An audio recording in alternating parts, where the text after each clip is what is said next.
You got to And we're going. Good. You got to fire it up, huh? We are fired up. Man, it's funny how things change. We had, we planned to do certain stories, and then events come up, and it kind of changes the chemistry, so we have to shift gears. But we have to pivot a little.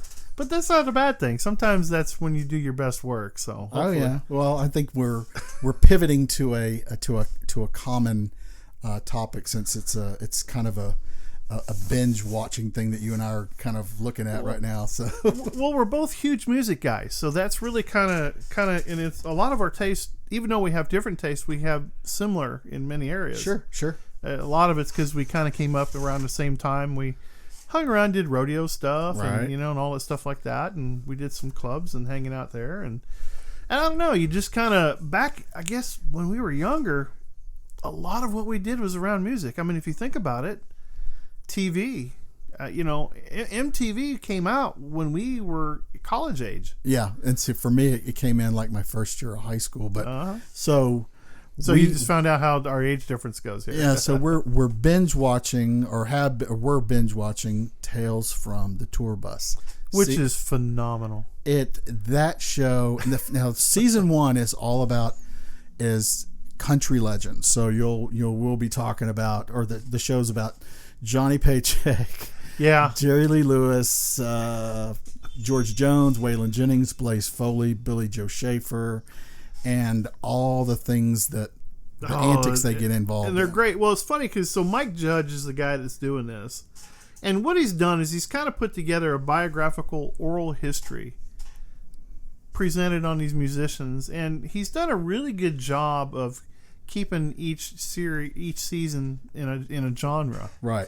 And so like Sam was just saying, everything is basically the first season is going to be all country music outlaws, right? Basically. And what's funny about it is that some of these guys are from around here. Oh yeah, they're Texas born and bred. Yeah, a lot of these guys are Texans, which makes them really fun to talk about. Well, because you've got the crazy West Texas guys, and then you've got these dudes out of freaking East Texas I'm like, oh my god, man, are you kidding me? It's funny. You just said something that just made me think about that. You're right, because I guess Buddy Holly was from Lubbock. Yes. So they're West Texas guys, and all these guys at one time or another played in the same bands. Yes. And ran across the same radio stations. I mean, ran think about it. Ran in the same circles, all that stuff. You're living in West Texas, and there's probably only like 1 or 2 radio stations in the area. Right. And this is right around the time Elvis was rolling out.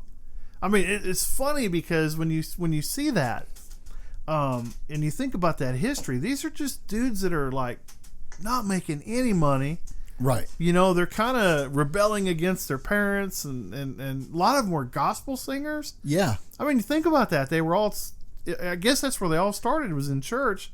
And then they hit this like rock and roll thing. It was like Chuck Berry. If you look at guys that really started this thing. Yeah, because what's funny is when they kind of tell the tale of how you make this leap from what is considered popular music then, and it's sort of a kind of a punkish attitude. Is, I guess, one guy showed another guitar player like a lick that was so unorthodox because you never hear it, and all of a sudden it was like, oh my god, you just showed me something that goes against the grain. I'm all about it. And then they just freaking run with it. Right. Well, it's funny. So Judge, he has this thing set up in a sort of a chronological order. I don't know. I mean, I didn't realize, like Johnny Paycheck, okay? Dude, I gotta, that was the best story I think actually, they're all really good. But he is like this. That's a wild man. Yeah, Donnie Hubcap. Donnie Hubcap. I mean, this is a dude that had a good voice. He was a great guitar player. He was a session musician in many bands. And just a rebellious dude. Just the funniest stories are, don't leave your keys laying around. Right. Because if he decided to get high and just take off with your car, that's what he would do. Yeah, because Patsy Cline learned that the hard way. The funniest story was when he broke into a Chevy dealership, and he drove one Chevy and he didn't like it. So he took it back, he broke in the office and stole the whole rack of keys and took another car. Right. Drove it around and then decided to throw all the keys in the river. That shit, that's crazy. But that dude was just nothing but just, and it wasn't like deviant behavior. It was just mischievous. Yeah, very much so. And if you think about it, this is right around the time of American Graffiti, and when you look at all these guys coming out of that generation, and the angst that they used to get into, the Happy Days era. Oh yeah, because you can't even, I don't know if it's a good thing or a bad thing, but pranks we used to pull. I grew up in the rural Midwest, and we used to prank all the time. It was more fun than harmful. For us, we didn't hurt people, but we just did funny things. Right. Was it a little destructive? Probably. But a lot of times we would fix what we broke because we usually got caught. Sure. And everybody would just laugh it off. Okay, son, now I guess what you're doing Saturday, you're going to rebuild this fence, or you're going to do this. So it was kind of... But you laughed about something while you're repairing the damage that you did. You did, and there was always a lesson from the old guy. True. Every town had the old guy that would say, now, son, sit down here with me for a little bit, and he'd tell you some tale of woe or redemption. Sure. And they'd say, now I'm going to see you in church on Sunday, right? Yes, sir, I'll see you. You better be up front. If not, I'm coming to get you. I mean, it was back in the day. I call it the halcyon days of America, because you're living in transition. People coming out of the Second World War, the Vietnam War is active during this time, and so you have America looking at a new direction. Basically, you have music changed everything. I mean, if you think about all the changes in the country, whether it's industrial or technological, music is that one that had staying power from the 50s all the way. I think we really lost music in 2000. 90s was the end of the really good stuff. Right. And then once we hit middle 2000, I think everything kind of got depressed, weird, just deviant. I mean, it really was. I mean, you look at the guys like that set the foundation that Judge was talking about in his series, Johnny Paycheck.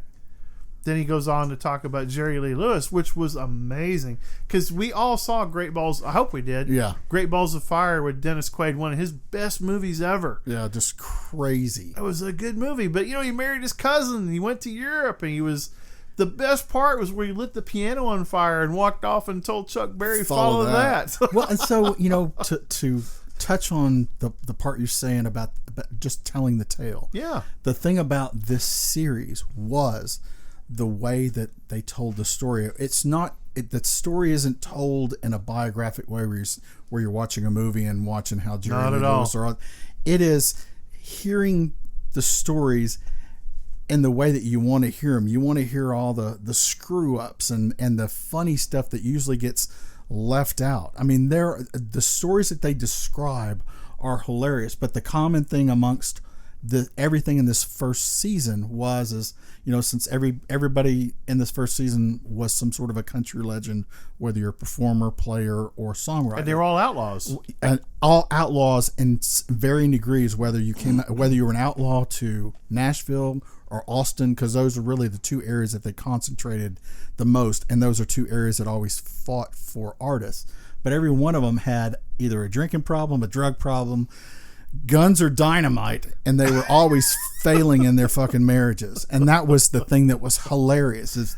You never heard any story in first season where one of them wasn't either shooting a gun or blowing some shit up, which was the funniest stories. I mean, the whole thing. I mean, we can go through the whole thing here, and just one after another, it seemed like they tried to outdo the last guy. Yes. And it was very competitive back then, because these guys, there were no airplanes for these guys. I mean, there were, but they didn't fly them. They were all on buses. Yeah, I was going to say the whole Buddy Holly thing. Yeah. Man, I'll tell you what, you talk about, that was something that wasn't done very much either back in the day. It was kind of one of those fluke things that happened where there was an airplane available. They didn't want to sit on that. They were freezing to death. Because they're freezing to death. They were freezing to death. There's no heaters in these buses. And they would show up at these venues and have to play and sing for 3 or 4 hours with a flu or a bad cold. So, yeah, that was kind of... it was sad, too, because I think we lost one of the great music geniuses of our generation with Buddy Holly. Because he really did. I mean, think about it. Him and the Crickets, the things they did. He was kind of like the American Beatle. Yeah, in yeah, many he was really popular. You know, he knew when he was a songwriter, or as he was writing songs, he knew what to follow. He knew how to get people in those seats. I mean, you look at him and Jerry Lee Lewis, just those two. Okay, the dynamic presence these guys brought to a town. Right. I mean, love him or hate him, Jerry Lee Lewis was a wild man. Well, in their own respects, you Yes. know, with Jerry Lee Lewis, I think somebody had commented that Jerry Lee Lewis was probably far one of the best piano players that one of the guys was saying he had ever seen. Yeah. And then Buddy Holly himself was an awesome guitarist. But in a contrast in behavior, though. Yes. Oh, Such a yeah. contrast in behavior, which was where I was going. It's amazing because you're looking at a guy from West Texas and you're looking from a dude from East Texas or from the Mississippi, Louisiana area. Yeah. You know, so I mean, it's kind of fun to watch these guys. Which he already comes from a crazy family. On top of all that, what, he's related to Jimmy Swaggart and Mickey Gilley. Mickey Gilley, yeah. I'm like, oh my god. And Gilley, is he still alive or is he dead now? I think he's still alive. Is he? I think, because I think he's got something in like Branson. Yeah, Jerry Lee Lewis is still alive. I saw that. I couldn't believe it. I was like, man, holy smokes. Like 79 or something like Dude's that. freaking well preserved. Well, yeah. You know, though, the amount of drugs, they were talking about all the drugs they were taking. Oh, yeah. And what's funny about the way Judge did this, it was like he did it in the cartoon, the animation style that he did King of the Hill in. Right. And so it's almost like Hank Hill. It sounds like Hank Hill is narrating the show. It's a really, really good series. I'm telling you, it's one of the best. It's better than any behind the music you'll ever see in your life. So, you know, this series kind of got me thinking about, you know, okay, so all these artists that come up during, you know, the 50s, 60s, and on through, who stayed relevant all the way to like probably the 80s, 90s, and maybe even a little 2000s. But I was thinking so so season 2 for Judge, he covers kind of the funk era, which in itself is a really good season, and maybe we'll do another episode on the funk portion. But when I started thinking about, you know, just country artists in general, could you do a Tales from the Tour Bus from guys maybe like Alan Jackson or somebody newer like Randy Travis? And I'm thinking, in my opinion, I don't think you could, because corporate had sort of taken over. Though, because there was a struggle there. I hear what you're saying, but look at where they're at and who made it and who didn't make it. Right. Because if you look back at the day, so they rolled up. So, you know, we're going through the whole Johnny Paycheck, Jerry Lee, George Jones, and Waylon. So Waylon, probably of all those names up there, Billy Joe Shaver and Blaze Foley, Waylon probably made more of a successful recording career longer than any of them. Yeah, I agree. But he broke away. He broke away, and they were if you remember, they were anti-Nashville label. Yes. They did the whole Outlaws album. The whole against corporate. Yeah, and they did the self-produced or small produced that had huge followings. Right. And what was interesting about the way the story was told was that so Waylon's plugging along with the music. Him and Willie and Jesse Coulter. Yeah, and all those guys. And it's funny because Dukes of Hazzard. Yeah. Really made Waylon. He became mainstream. Really mainstream. Yeah, and they insisted that he had to be the voice of the show. Good point. So they interviewed his sons that were, you know, he had Shooter and I don't Terry. I didn't know Terry. I didn't either. I didn't know about him. But so you heard a lot of the backstory, which was really fun to watch. But yeah, going back to what Sam was saying about these other artists. So you had these stories of drinking and drugs and guns and failed marriages, which the Outlaw was real popular. But then as corporate started getting involved, you had television. Yes. So CMT rolls up on the scene. Now, you had Dick Clark for many, many years. Yeah. Dick Clark. If you look back at the early musicians that all performed on Dick Clark, they all wore suits and ties. Sure. And they were very clean cut. Yeah, that's a good point. I forgot about that. Yeah, they were all very presentable. Very presentable. I was looking at pictures of Johnny Paycheck in a suit, and he just looked like a dude that would have been low riding in a 50 Mercury or something like that, right? So you look at that, then when they all got tired of that, not making the money they thought they were going to make, right? Because that's really what happens with lawyers these and contracts. Yeah, lawyers, contracts, and promoters. It gets to be kind of a shit show for them. So they break off and they're doing their drugs and all that. They're not marketable. Right. You know, they're not marketable because you still have the huge influence of the Bible Belt, where all this music is played. So think about Jerry Lee Lewis, where people would actually protest him coming to town and want him arrested. Right. And then other people were fighting to get in the show. All these guys had those problems. Well, what was funny is, when these artists at some point during their career fell out of favor. Yeah. they had this thing that would help them kind of make money, right. And it was called the chitlin circuit. Yeah. So they would hit these like small little honky tonks and juke joints all along that are all in the South, from Florida all the way, probably to California maybe. I don't know. So when you bring that term up, and it is interesting because if you look at the connection between all these singers, all these musicians, their huge influence were a lot of the blues guys from the day, because they ran the same freaking circuit. They did, and they got to be really good friends. And they would help each other along, which I thought was really an interesting connection. And I'm glad you brought that chitlin circuit phrase up, because it really did. This was all the backwater honky tonks, the what do they call them? Juke joints. Yeah. All the places that were hidden in the woods that you have to drive down these long roads. Porky's. It reminds me of Porky's. Yes, exactly. It reminds me of the Porky's. But one of these guys showing up at a juke joint somewhere, and Lightning Hopkins being on freaking stage. Yeah. They just sit there and watch that dude freaking tear up a guitar, and he might throw a lick out somewhere, and they're constantly borrowing and trading. Oh yeah. Sound phrasing and guitar phrases, all because they're trying to grow this new child called rock and roll. What was that? Or they're blending rock and roll and making their rockabilly-ish Americanizing sound. it. Yeah. So what was that movie? It was Dewey Cox, was it? Walk Hard. Walk Hard. One of my favorite movies. They did a good job in portraying that kind of crossover. I mean, if you think about it, I love that movie. And if you look at how that movie plays out, you look at pot was a big deal. Yes. So pot and booze. So you're looking now at East Texas musicians where moonshine was huge. Yeah. Huge industry. That whole corridor between Louisiana and they call it no man's land for a long time. Yeah, you forgot people making liquor runs and all kinds of shit. Back roads. George Jones, a boy born in Saratoga, Texas. I don't know if anybody's ever been to Saratoga, but that was a tough town. My wife's family's from that area. Really? And they're just a little bit northeast of there, from a place called Honey Island. But what I think is funny is those were tough logging towns and oil field towns. I mean, those people were tough. Right. So those honky tonks, man.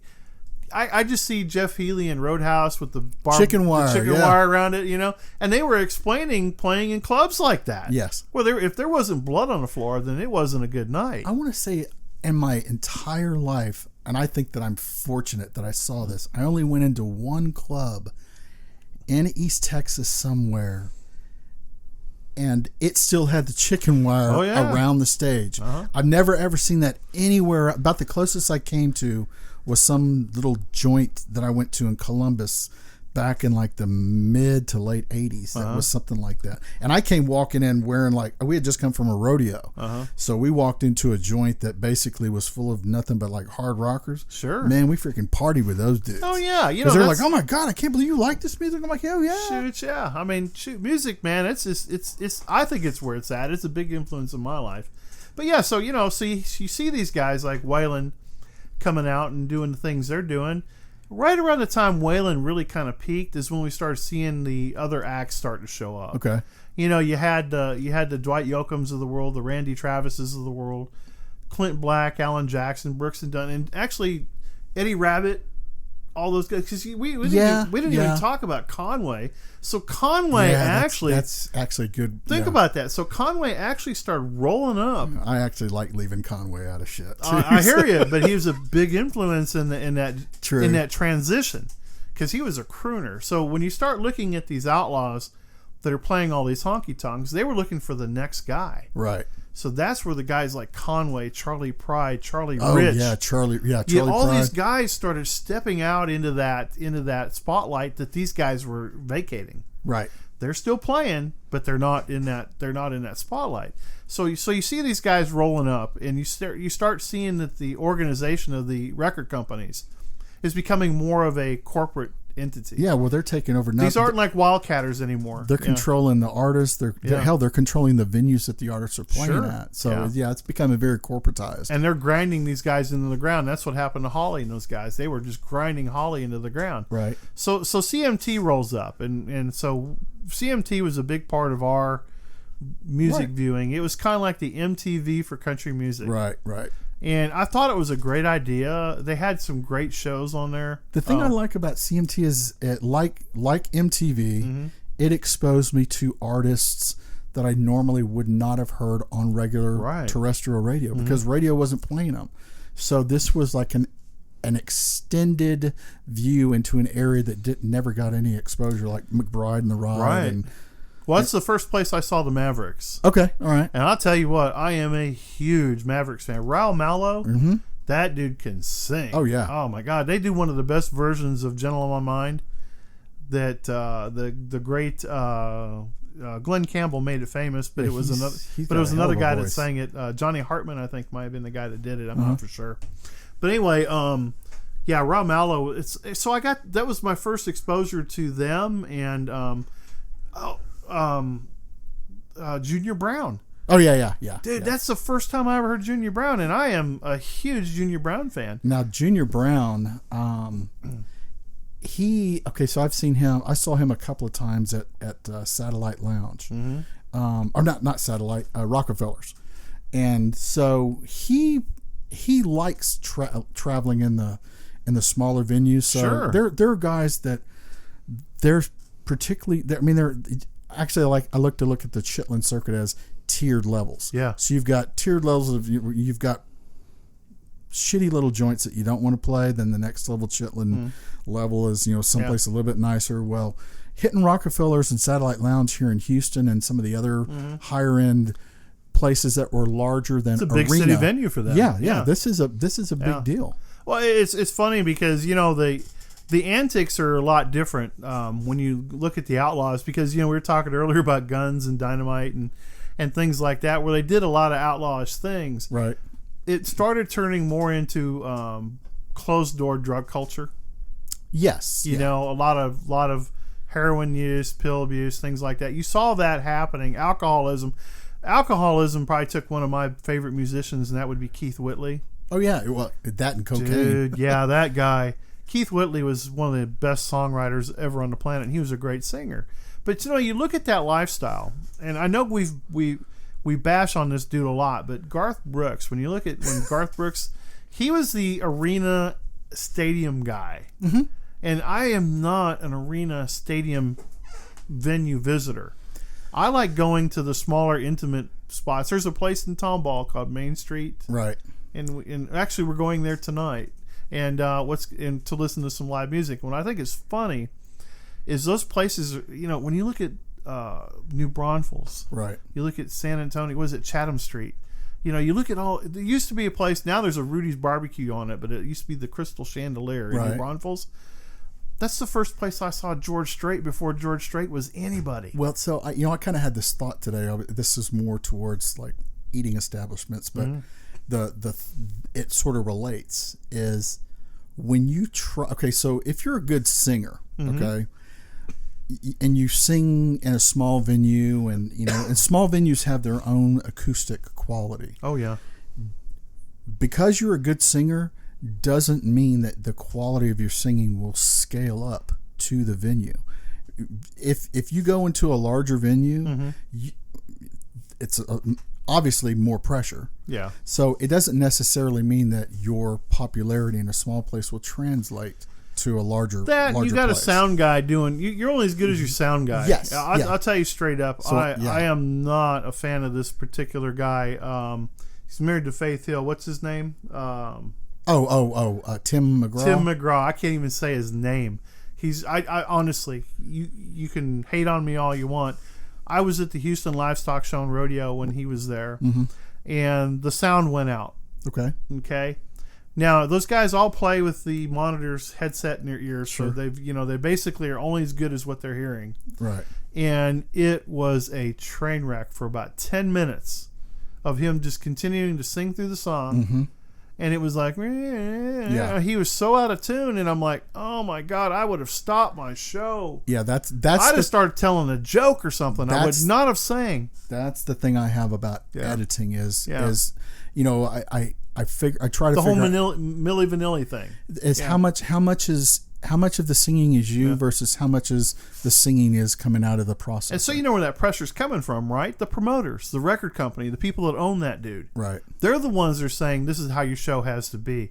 And what I like about all these other venues is they break away, whether it's an acoustic or a smaller orchestra or band or whatever it is, you're getting the real musician. You know, I like songwriter sessions. Absolutely. I love songwriter sessions. When you go to, like, Jason Eady's one of my favorite guys to go to. I'm a big Adam Carroll guy. Paul Thorne, geez, Paul Thorne, love that guy. So you go see all these guys that are legit. Well, the thing about Paul Thorne is you got to figure out, hey, this is like a really good song, and he has serious stuff and he has funny stuff. Yeah. And sometimes you can't tell the difference between the two. And that's what I like about it. I mean, so when you go to see music, you want to hear a story. You want to relate to a time in your life, or you want to have, you want something that's going to take you to a time and a place. At least I do. Right. I'm that into the singer-songwriters. Going back to these old dudes, I can tell you that sitting on a tractor, driving a pickup truck, hauling hay, going to school, practicing, whatever we were doing, all this music was big. Lugenbach, Texas was a huge song when I was a kid. So you grew up listening to that stuff. Alan Jackson, was that Chasing That Neon Rainbow? Neon Rainbow. I was early Alan Jackson guy. They lost me in the middle, and then he won me back at the end. When him and George Strait sang that song about how they killed Nashville. Yeah, I'm trying to remember. I forget what the name of the Murder on Music. Murder on Music Road. Music City Row or something like that. Yeah, that to me, and that song encapsulated for me my entire feeling towards the corporatized side of the business. Was that supposed to be like a slap at? Oh, it was a huge slap. Think about that. Okay. So what I think is funny is, so guys like George and Alan, when they get as big as they get, you can kind of do the FU. You saw Prince do it. True. Yeah. You saw Prince do it. You saw him say, basically, I'm tired of this. The corporate guys telling me how I'm going to do things. So that's what makes this. That's what makes music so good, and the fact that Judd is telling these stories makes it even better. Mm-hmm. It really does. I mean, because we were talking earlier about some of the old outlaws and some of the new outlaws coming in, like guys like Marty Stewart.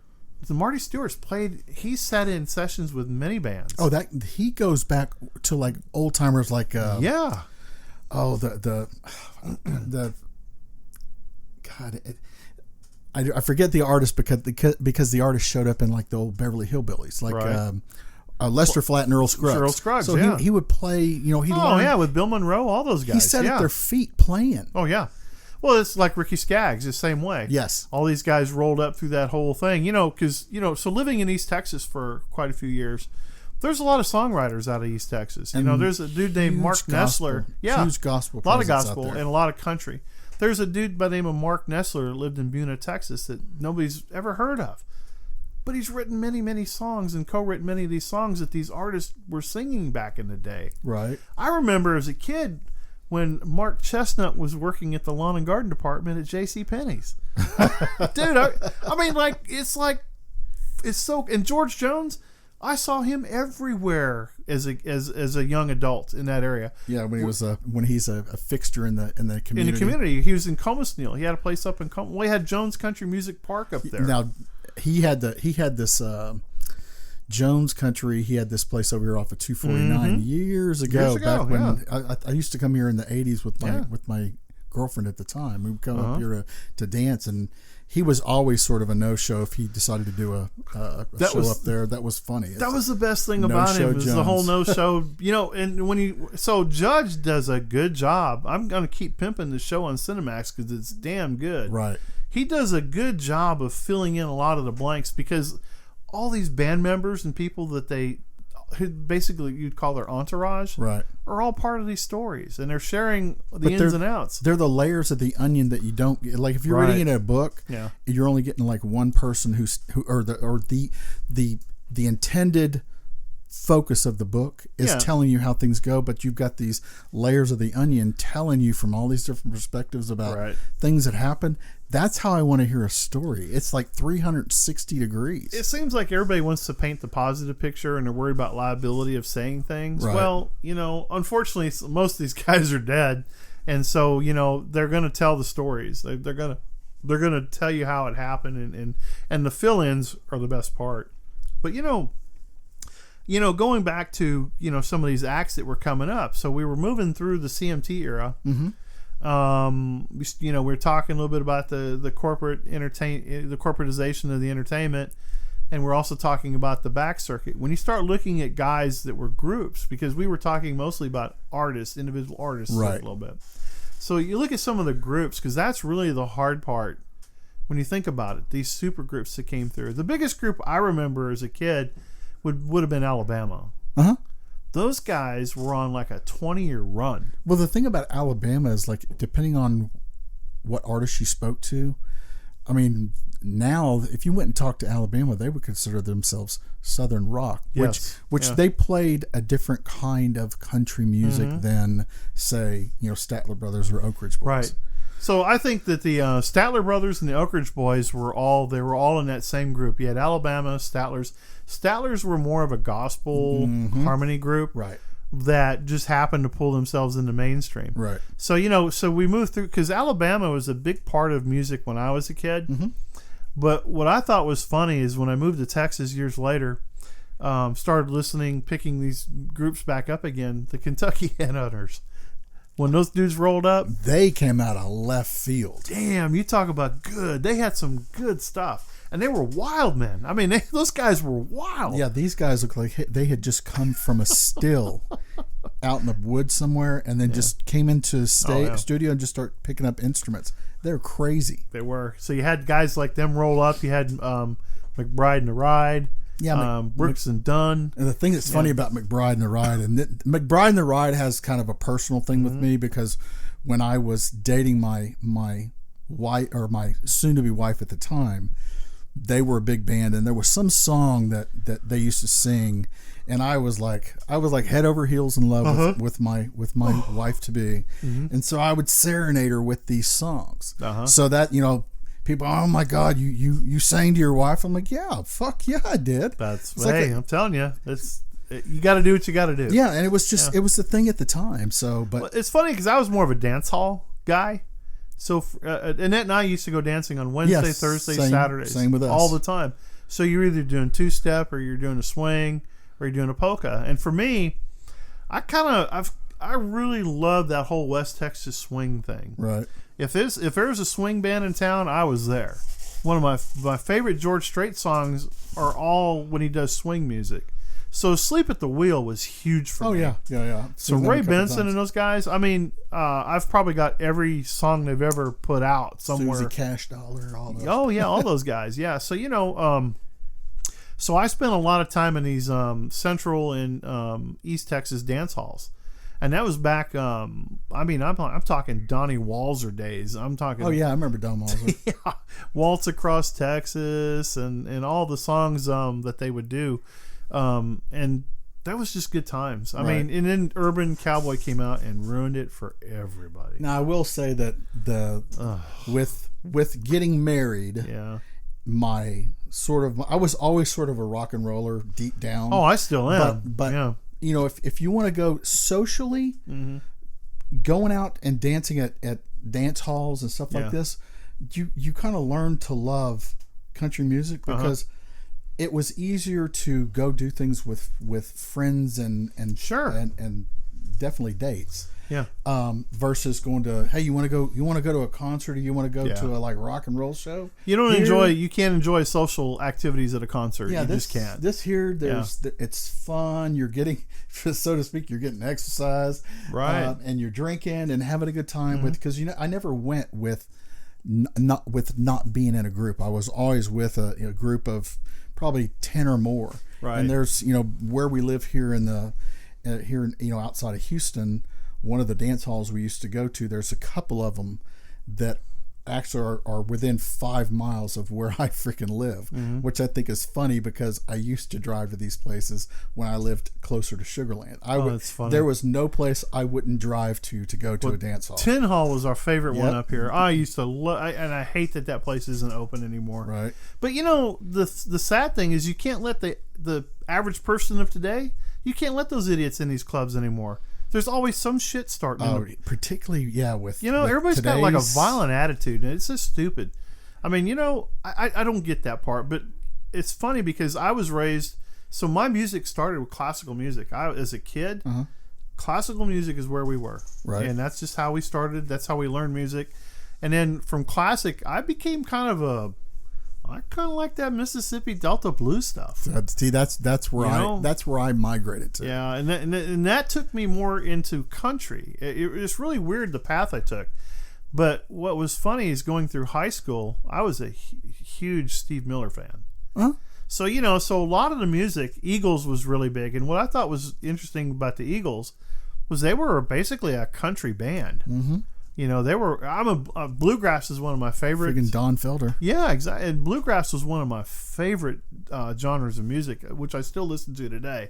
So I like folk. I like the bluegrass. And when you start looking at guys like Marty Stewart and even Dierks Bentley, a lot of people bag on Dierks, but I'm one of those guys that'll bag on him. So. He's got 2 or 3 songs that are pretty damn good. That are basically roots music, and he's pretty good with the acoustics in those things. And Train Comin' is one song he does that is just, oh my God, you talk about good music.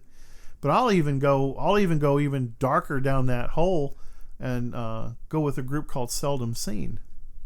And that I'm not familiar with. Huge. You've probably mentioned to me before. Session musicians all over the place. Okay. They have 3 core members, but they're all starting to die off now because they're getting old. Okay. But these are bluegrass musicians that basically played with guys like John McEwen. Okay. And John McEwen, if you think about the influence he's had. The who? The John McEwen, which is the Nashville Cats and Nashville Bluegrass Band, I think. And anyway, McEwen played with Marty Stewart. And so more bluegrass guy then. Yeah, very guitarish, right. Very bluegrassy. But guys like Steve Wariner. Okay, now Steve, yeah. Look at Vince Gill. Okay, so if you look at how Vince Gill came through the circuit, he was more like what you're talking about with the Pure Prairie League. Yeah, Pure Prairie League. So they're more of a mellow country or mellow rock. It's like the Bakersfield country song. Because we were listening to a song a minute ago, Eric Heatherly's version of Flowers on the Wall. Oh, yeah, that was a really good version. Wasn't it though? Big guitar. A mellowish rockabilly sound. Yeah, and he had big guitar in it. Mm-hmm. Played a Strat. He had a Strat in there. Yeah, I saw the Seafoam Green Strat. Yeah, he had a Strat in there. Because I have a couple of buddies that were like Seafoam Green, this or that. So when you look at guys like Dwight Yoakam and those guys that pull in that big guitar sound, Steve Wariner. Because if you look at guys like Steve Wariner and Vince Gill, it's hard to get better guitar players than those guys. Those guys are really technically they're like on it. Yeah, they are, and they play a variety of guitars, acoustic, electric, whatever. But Heatherly, like I said, he brings in.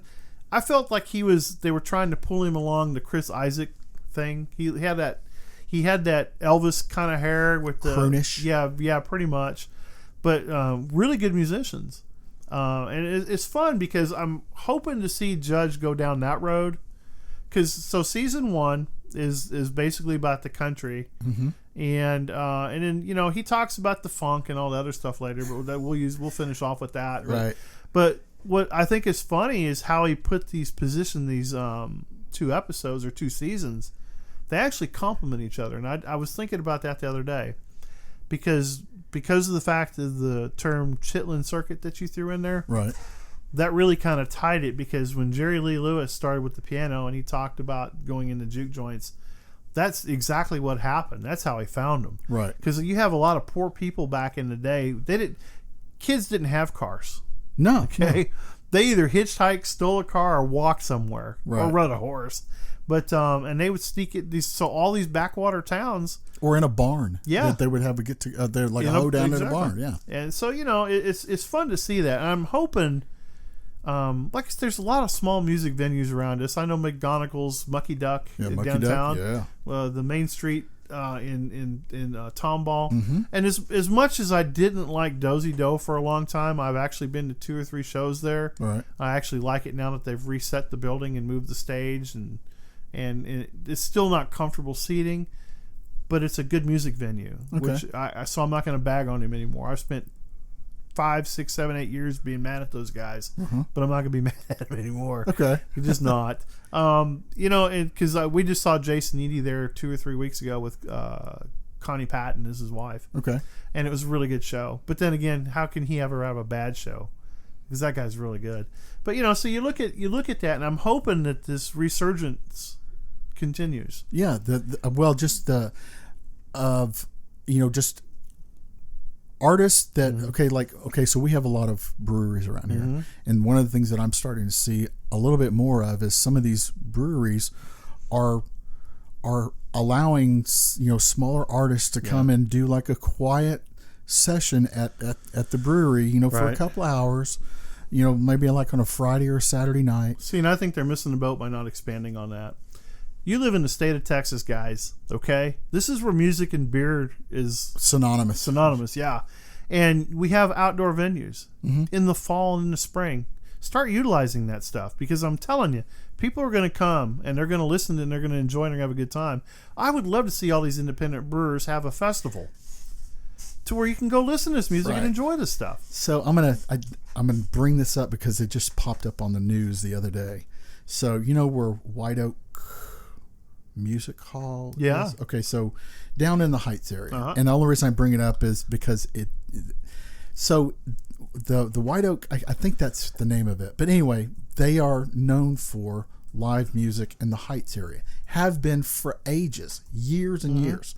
So just recently people have started contacting either the police department or whoever comes out and does this, issuing citations for noise ordinance. Yeah, the Heights is a bunch of it's a nightmare down there. And I'm like, okay, so you're sticking a mic in the face of a dude who has no problem complaining about living or probably moving into an area where a music hall probably predates everybody who's complaining about it now. Yeah.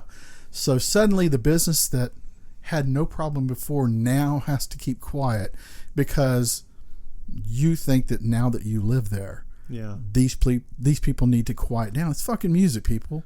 And the Heights is known for eclectic behavior and kind of you're going to find entertainment there you can't find anywhere else in Houston. Yeah, it is. I tell you, for a company unnamed, when we opened up an operation down there, your garbage truck couldn't come through a certain time. Yeah. We were always getting called on for slamming the door to a dumpster or a warehouse door or whatever. Honestly, my favorite food venue is down there. So Cultivare, I love 8 Row Flint and Cultivare are my two favorite places to go. And so, and if you ever get a chance to go down there, those guys are phenomenal. Their bar drinks are great and their food is fantastic. But the music venue, I quit going because parking is such an issue. Yeah, it can be. Yeah. It's just a pain in the ass. I've been to a couple. Robert Earl Keen usually does a show or two down there, and it's hard for me not to go see Robert Earl. Right. I like his shows, but when the parking gets like it does, I'm done. I'm tired of putting up with people that are just bitching all the time or have your car towed. Yes. Ticket me, but don't tow me. I mean, shit. Well, with the German Fest coming up here in a few months over in Tomball, you've got the neighbor, and I understand that you live down the street, from where the festival is, but when you've got people that are coming into your area and pouring money into your economy, how I look at it is calling and maybe having cars towed the best use, and I'm not saying that bad behavior should be forgiven. No, but I'm kind of on the fence on the whole. The White Oak Bayou thing, or the White Oak Music Hall place, was just what really rubbed me wrong. I'm actually kind of surprised that Main Street hasn't started getting complaints, because I did read something not too long ago about something similar happening there. That hey, suddenly these noise ordinances and whatnot. Now the thing about Main Street is new. So Main Street over in Tomball.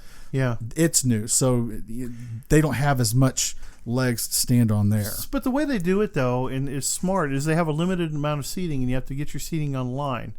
So okay. I've never been there where parking was an issue, because when you go through Tomball, there's all those open areas that they use for festivals. Yep. And they're really good about not having activities go on when there's a festival, because they know you're competing for parking. Right.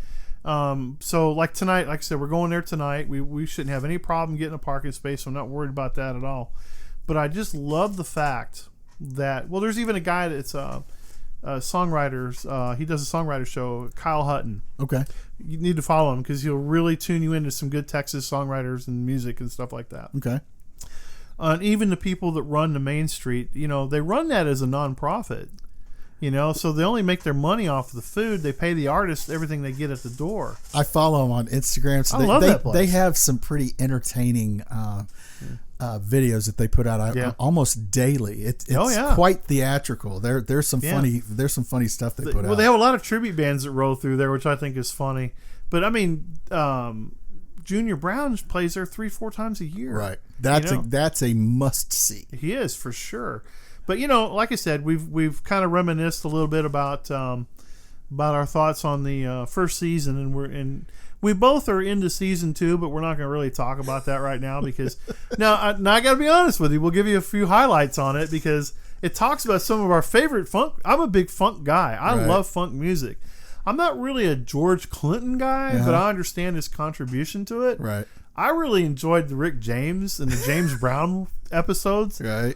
Those were hilarious. I mean, and some of the stuff that those guys do is way over the top. But my favorite part was when they were talking about how Rick James and Prince go back and forth. Right. We'll try to make a plan to do a podcast on season 2, because you're further ahead than me on sure. on that. Once you get caught up. But we'll have a lot of freaking dialogue on that. So yeah. So get out there, support local singer-songwriters. Go out and learn all these venues, and start getting on some of these lists and start attending some of these shows. Start playing instruments. There you go.